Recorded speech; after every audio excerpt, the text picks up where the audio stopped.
Hello दोस्तों, आज हम आप लोगों के लिए काफ़ी इम्पॉर्टेंट वीडियो लेकर के आए हैं, जिसमें जो बच्चे बिहार एसएससी यानी बिहार सचिवालय या फिर सीआईएसएफ हेड कांस्टेबल या आपके जो अभी ग्रुप डी के एग्ज़ाम्स चल रहे हैं या जितने भी एग्ज़ाम्स होते हैं एसएससी रेलवे, वो सारे एग्ज़ाम्स के लिए जो इम्पॉर्टेंट सवाल हैं जीके और जीएस के, उन सारे सवालों को आज हम देखने वाले हैं, जिसमें आपको कई तरह के सवाल पूछे जाएंगे और वो सारे के सारे सवाल एक बार नहीं कई बार हर एग्ज़ाम में रिपीट किए गए हैं।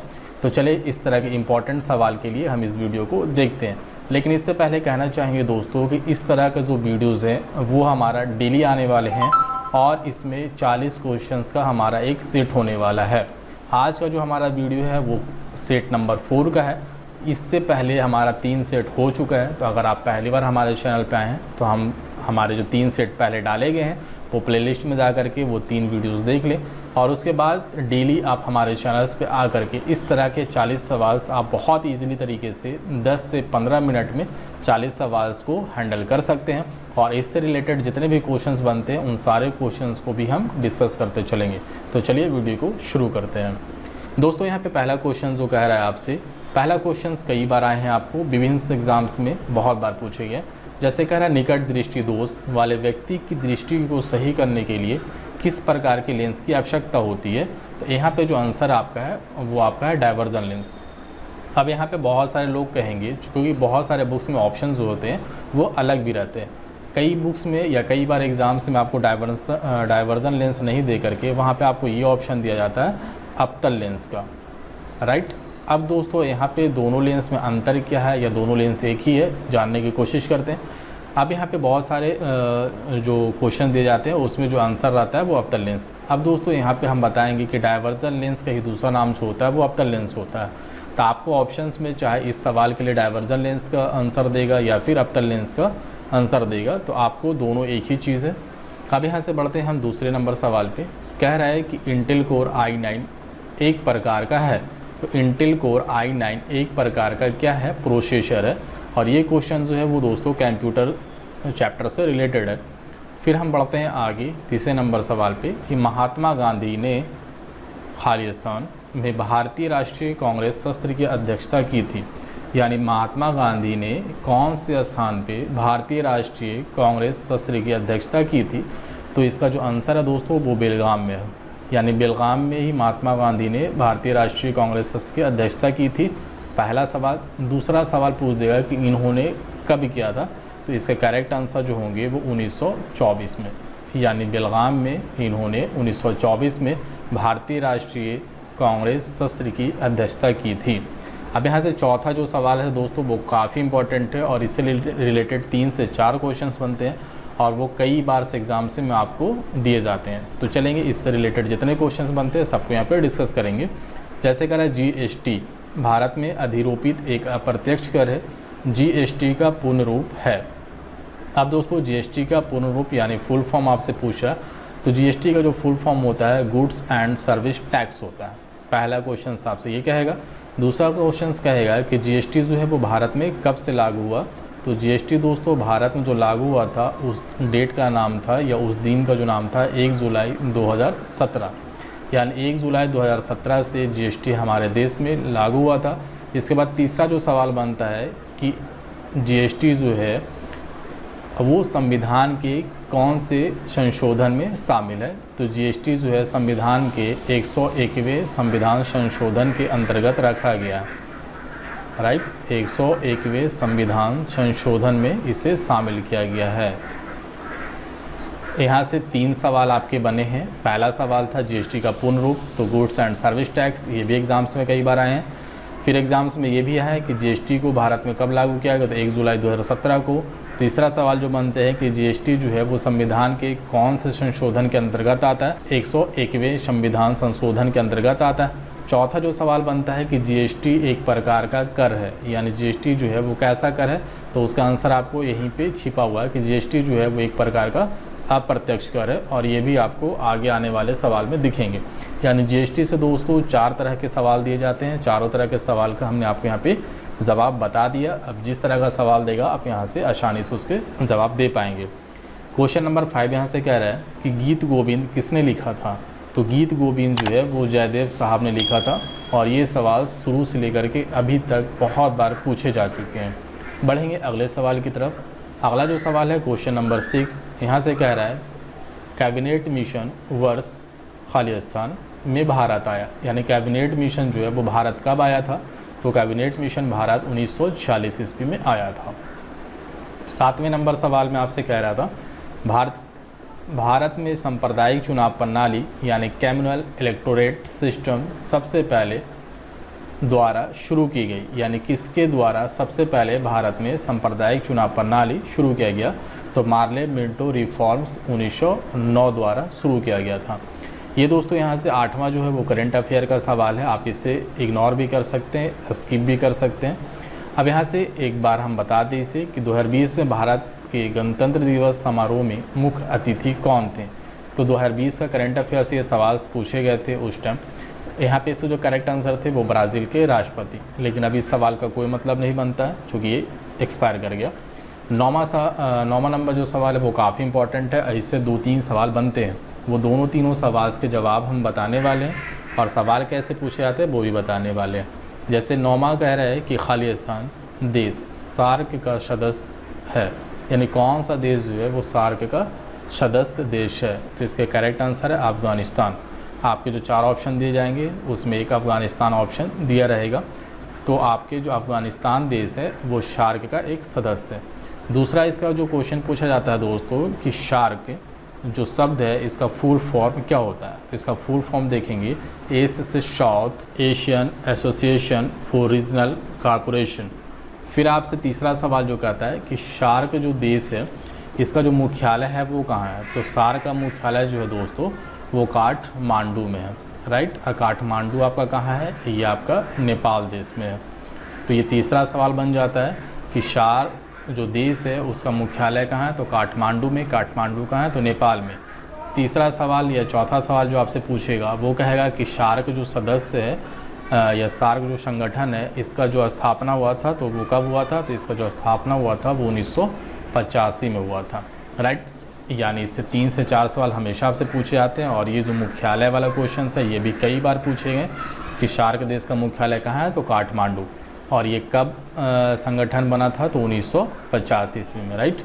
बढ़ेंगे आज की अगले सवाल की तरफ। बेरी एक रोग है जो खाली स्थान की कमी के कारण होता है, यानी बेरी जो रोग है वो किसकी कमी के कारण होता है। तो विटामिन B1 की कमी के कारण होता है। बढ़ेंगे अगले सवाल की तरफ। अगला सवाल जो है दोस्तों 11 नंबर सवाल आपसे कह रहा है नींबू के रस का pH मान लगभग होता है, यानी लगभग कितना होता है। तो 2 होता है, ठीक है। आप याद रखेंगे, ये चीज़ें याद रखने वाली है।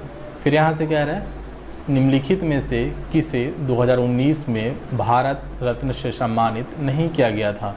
4 ऑप्शन है जिसे 2019 में भारत रत्न से सम्मानित नहीं किया था। वो ऑप्शन कौन से हैं, तो वो ऑप्शन थे श्री अटल बिहारी वाजपेयी जी, राइट। यहाँ पे 13 नंबर सवाल है। यहाँ पे 13 में पूछता है आपसे ASCII अंग्रेज़ी वर्गों को संख्याओं के तौर पर निरूपित करने के लिए एक कोड है, इसका पूर्ण रूप है। यानी आपसे सिंपल सा जानना चाहता है कि ASCII का फुल फॉर्म क्या होता है। तो इसका फुल फॉर्म होता है American standard code for information interchange. इसके फुल फॉर्म को आप याद रखेंगे। यहाँ पे आपसे 14 नंबर सवाल कहता है नवंबर 2020 तक की जानकारी के अनुसार भारत के शिक्षा मंत्री कौन है। तो अब दोस्तों यहाँ पे नवंबर 2020 का शिक्षा मंत्री के बारे में जानना चाह रहा है, लेकिन ये आपसे नहीं पूछेगा क्योंकि अभी जो आपका चल रहा है वो 2022 चल रहा है। तो अगर अब के डेट में अगर कोई एग्ज़ाम्स होता है वहाँ पे आपसे पूछता है कि अब जो है यानी वर्तमान में भारत के शिक्षा मंत्री कौन है, तो यहाँ पे इसके करेक्ट आंसर हो जाएंगे श्री धर्मेंद्र प्रधान। श्री धर्मेंद्र प्रधान, यानी वर्तमान में जो भारत के शिक्षा मंत्री हैं उनका नाम है श्री धर्मेंद्र प्रधान। तो अभी जो एग्ज़ाम्स होंगे अगर उसमें ये सवाल देता है तो आप आंसर जो मारेंगे वो श्री धर्मेंद्र प्रधान। लेकिन 2020 के टाइम जो हमारा था वो जो शिक्षा मंत्री थे वो डॉक्टर रमेश पोखरियाल निशंक, ठीक है। अब यहाँ से 15 नंबर सवाल आपसे कहता है कि पाइथन एक खाली स्थान है, यानी पाइथन क्या है। तो पाइथन प्रोग्रामिंग भाषा है, राइट। 16 नंबर सवाल आपसे कहता है समग्र शिक्षा। समग्र शिक्षा को आप कह सकते हैं संपूर्ण शिक्षा। स्कूली शिक्षा के लिए एक योजना है जो खाली स्थान के लिए है, यानी समग्र शिक्षा स्कूली शिक्षा के लिए एक योजना है भारत सरकार की। वो कौन से क्लास से लेके कौन से क्लास तक की है? तो ये जो होता है प्री नर्सरी, जिसे PNC के नाम से जानते हैं, तो प्री नर्सरी से 12th कक्षा तक, ठीक है। यानी समग्र शिक्षा जो है अब वो कहाँ से कहाँ तक माना जाता है? प्री नर्सरी से 12th कक्षा तक। आगे बढ़ेंगे। 17 नंबर सवाल कह रहा है सीरीज में 4 प्रतिरोधकों जिनमें से प्रत्येक 1/4 ओम का है का प्रयोग करते हुए अधिकतम कितना प्रतिरोध बनाया जा सकता है? यानी एक सीरीज है जिसमें जो है सब कितना है? 1/4 ओम है। तो कह रहा है कि कितना प्रतिरोध बनाया जा सकता है।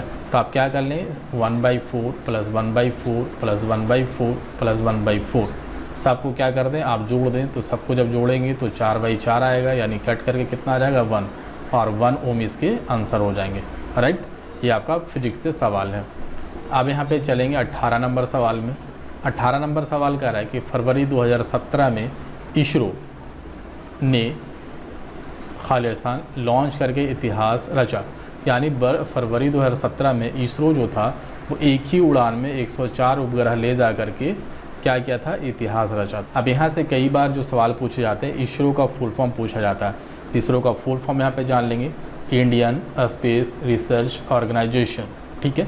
तो यहाँ से अगर सवाल आपको कभी ये पूछ दे कि इसरो का फुल फॉर्म क्या होता है, तो इंडियन स्पेस रिसर्च ऑर्गेनाइजेशन। तीसरा सवाल पूछ देगा कि इसरो जो है वो कौन सा देश का है, तो इसरो जो है वो अपना इंडिया देश का है, ठीक है। अब तीसरा जो है वो पूछता है नासा, कि नासा जो है वो कहाँ का है, तो नासा जो है वो अमेरिका का है, लेकिन भारत का कौन सा है? इसरो, राइट। अब यहाँ से 19 नंबर सवाल पूछता है दोस्तों, भारत का केंद्रीय औषधि अनुसंधान संस्थान कहाँ स्थित है? तो इसके सही आंसर है लखनऊ, और ये पहले भी रेलवे में कई बार एग्जाम्स में पूछे गए हैं सवाल। 20वां नंबर जो सवाल है, भारत की सबसे लंबी राजमार्ग सुरंग कौन सी है? तो ये है अटल सुरंग। बढ़ेंगे आज की अगले सवाल की तरफ। यहाँ से आपसे कह रहा है 20वां नंबर सवाल में, निम्नलिखित में से कौन सा एक यूनेस्को विश्व धरोहर स्थल नहीं है? यानी यूनेस्को का जो पार्ट है वो नहीं है। अब यहाँ से अजंता की गुफाएं जो है वो यूनेस्को के अंतर्गत आती है, ठीक है। जंतर मंतर जो है वो आपका यूनेस्को का हिस्सा नहीं है। रानी की बाग पाटन ये गुजरात में है और ये यूनेस्को का हिस्सा है। सूर्य मंदिर जो है वो भी यूनेस्को का ही हिस्सा है, यानी यहाँ से जो करेक्ट आंसर है वो जंतर मंतर। जंतर मंतर जो है वो यूनेस्को का विश्व धरोहर स्थल नहीं है, ठीक है ना, याद रखेंगे। 22वां नंबर सवाल पढ़ेंगे, खाली स्थान एक सुपरसोनिक क्रूज़ है, यानी ब्रह्मोस जो है वो हमारा एक सुपरसोनिक क्रूज़ है। 23वां नंबर सवाल दोस्तों बहुत बार टेस्ट पेपर में भी आए हैं, बहुत बार रियल एग्ज़ाम्स में पूछे गए हैं, और ये जो भी सवाल जो हम करवा रहे हैं वो एग्ज़ाम्स में ही पूछे गए हैं, ठीक है ना। अब यहाँ से कह रहा है एक प्रसिद्ध यात्री इब्न बतूता खाली स्थान का मूल निवासी था।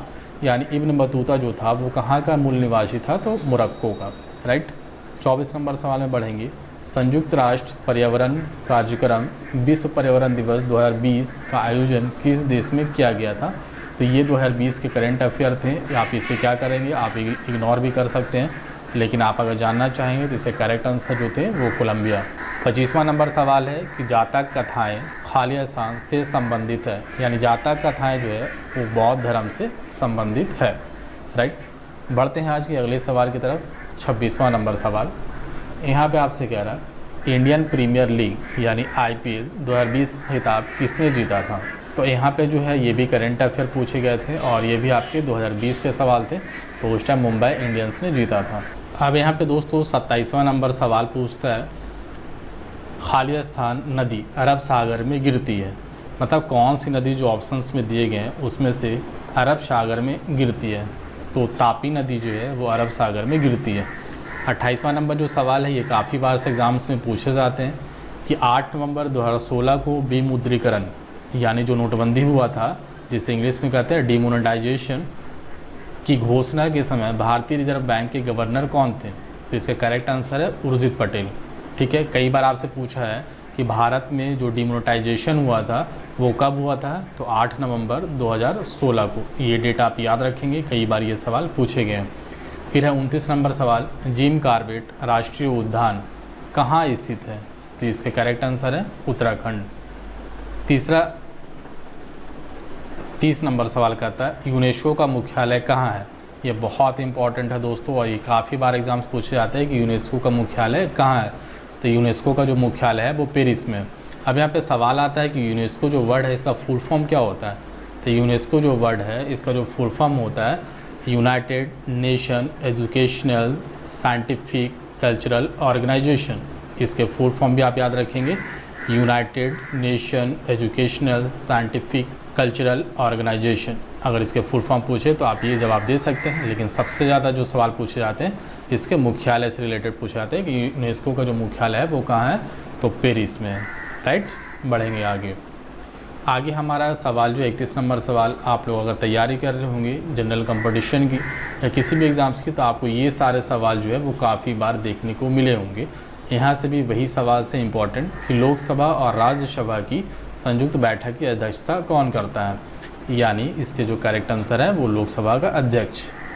32 नंबर सवाल है, कौन सा स्थान यूरेनियम खनन के लिए प्रसिद्ध है? तो यूरेनियम खनन के लिए जो प्रसिद्ध स्थल है उसका नाम है जादूगोड़ा। अब जादूगोड़ा जो है वो कहाँ है? तो जादूगोड़ा जो है वो आपका झारखंड में पड़ता है। राइट, और झारखंड में कौन सा ज़िला में है जादूगोड़ा? तो झारखंड के सिंहभूम जिला में है।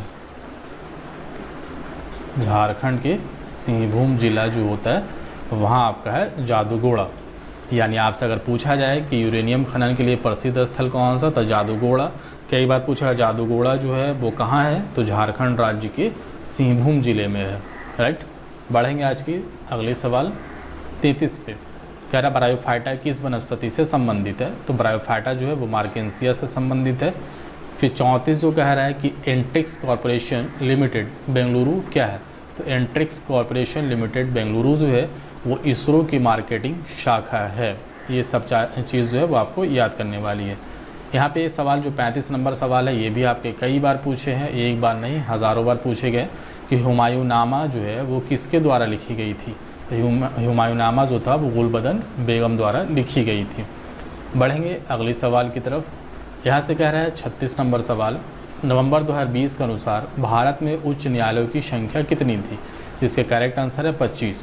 यानी नवंबर 2020 के अनुसार, उस टाइम भी 25 था। अभी अगर वर्तमान में पूछ दे आपसे कि वर्तमान में जो है भारत में हाई कोर्ट यानी उच्च न्यायालयों की संख्या कितनी है, तो अभी भी इसकी जो संख्या है वो 25 ही है। यानी जो पहले था वो अभी भी है। अब यहाँ से 37 नंबर सवाल पे पढ़ेंगे। तो कह रहा है भारतीय संविधान के जनक के रूप में किसे जाना जाता है? तो इसके करेक्ट आंसर है डॉक्टर भीमराव अंबेडकर। ये भी सवाल काफ़ी बार आपके आ चुके हैं। 38 नंबर सवाल कहता है खालिस्तान रोग जीवाणु से होता है, कौन सा रोग जीवाणु के कारण होता है? तो यहाँ से जो आंसर है वो टाइफाइड। हाँ, टाइफाइड ही एक ऐसा बीमारी है दोस्तों जो जल प्रदूषण के कारण भी होता है। ये सवाल भी आपसे पूछे गए हैं कि जल प्रदूषण के कारण कौन से बीमारी होते हैं? तो जल प्रदूषण के कारण जो बीमारी होते हैं वो टाइफाइड ही होते हैं। और टाइफाइड जो होता है वो किसके कारण होता है? तो जीवाणु के कारण होता है। अब यहाँ पे 39 नंबर सवाल जो है वो कह रहा है दक्षिण अमेरिका का सबसे बड़ा देश कौन सा है? यानी दक्षिण अफ्रीका में सबसे बड़ा जो देश है उसका क्या नाम है? तो ब्राज़ील। 40 नंबर सवाल ये आपके पूरे भरे पड़े हैं, जितने भी आप एग्ज़ाम से दिए हों सब में सवाल ये आए हैं कि कावेरी जल विवाद जो है वो किन राज्यों के बीच में है? तो कावेरी जल विवाद जो है वो कर्नाटका और तमिलनाडु दो पड़ोसी राज्य हैं, और ये दोनों के बीच जो है वो कावेरी जल विवाद का मामला काफ़ी दिनों से चल रहा है। तो कावेरी जल विवाद जो है वो कर्नाटका और तमिलनाडु के बीच में। ठीक है दोस्तों, तो आज हम इस वीडियो को यहीं पे एंड करते हैं, क्योंकि हमारा डेली जो है वो 40 क्वेश्चंस का सीरीज़ आने वाला है, सेट आने वाला है। तो आज हमारा क्वेश्चन नंबर 40 तक हो चुका है, सेट नंबर 4 का। अगर आप इसी तरह की वीडियो हमेशा देखना चाहते हैं तो इसके लिए आपको हमारे चैनल को लाइक करना होगा, सब्सक्राइब करना होगा, दोस्तों में ज़्यादा से ज़्यादा शेयर करना होगा। क्योंकि अगर आप हमें 10 से 15 मिनट या मैक्सिमम 20 मिनट का समय देते हैं तो आपको यहाँ से 40 क्वेश्चंस डेली सीखने को मिलेंगे। अब वो वैसे सवाल हैं जो आपके एक बार नहीं कई बार एग्ज़ाम्स में रिपीटेड किए जा रहे हैं, और आने वाले जितने भी एग्ज़ाम्स हैं या जो ग्रुप डी के एग्ज़ाम्स हो रहे हैं उसमें काफ़ी इम्पॉर्टेंट सवाल आपके पूछे जा रहे हैं इसमें से। तो ये बहुत ही अच्छी बात है दोस्तों। तो इस तरह के वीडियो को देखने के लिए हमारे चैनल को सब्सक्राइब कर दें। लाइक कर दें, दोस्तों में ज़्यादा से ज़्यादा शेयर करें। चले फिर मिलेंगे किसी अगले वीडियो के साथ, तब तक के लिए थैंक यू।